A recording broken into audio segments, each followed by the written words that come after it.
பரிசுத்தவான்களை அல்ல, நீதிமான்களை அல்ல, பாவிகளையே அவர் தேடி வந்தார். அவருக்கு பரிசுத்தவான்கள் தேவையில்லை, நீதிமான்கள் தேவையில்லை. மற்ற எல்லாருடைய வழியை விட அவருடைய வழி வித்தியாசமா இருப்பதை நான் உணர்ந்தேன். நம்மை தெரிந்து கொண்டு நம் மூலமாக தேவன் வைத்திருக்கிற திட்டம் பெரியது.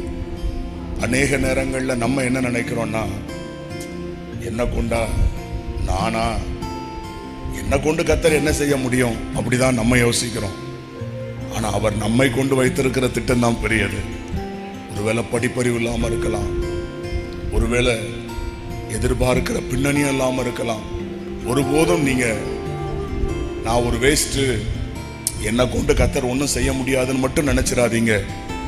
நம்ம மேல ஆண்டவர் அதிக கவனமாக இருக்கிறார். நம்மை கொண்டுதான் அதை செய்ய கர்த்தர் விரும்புகிறார்.